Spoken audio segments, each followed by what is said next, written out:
Isaiah 9:6 is a verse that we hear a lot during Christmas. I just want to share it with you. It says, "For unto us a child is born, and the government will be on his shoulders, and he will be called Wonderful Counselor, Mighty God, Everlasting Father, and Prince of Peace."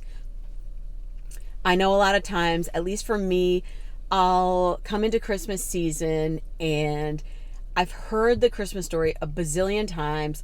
I've watched movies, cartoons, I've heard songs, and it just can become rote, meaning it just has lost meaning because I've heard it so many times.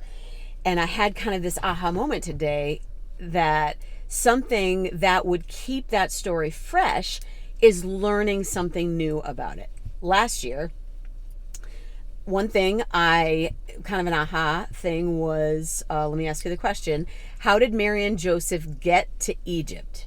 Okay, when they had to escape to Egypt, how did they get there? What was their mode of transportation? Did you say donkey? Well, last year I realized when I read the text that donkey was not in there anywhere. So it's not that they didn't. Maybe they did take a donkey, maybe they walked, maybe they hitched a ride.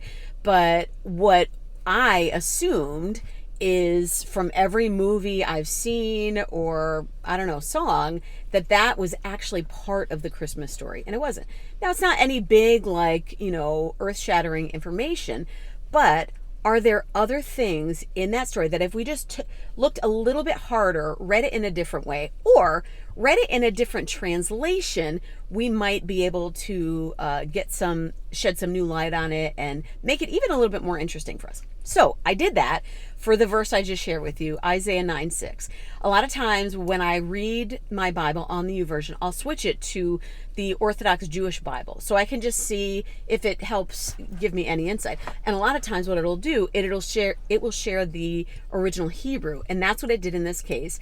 And this was like my aha moment. So I'm walking into Christmas with some fresh eyes because the translation for everlasting Father, first of all, it was the Hebrew word Avi Ad, or words, Avi Ad, and they translated it to the Possessor of Eternity. And I was like, oh my God, he's not just baby Jesus. He is the possessor of our and all eternity. So I hope that gives you a little bit more confidence today that it wasn't just a baby. It was the Son of God and the possessor of our yesterday, today, and tomorrow. So I hope that gives you a little bit more confidence in how much God loves us, and that's who he sent. But also keep it fresh, keep the Christmas story fresh, and tell me what's something you may have learned that you can share with me to help me keep it fresh too.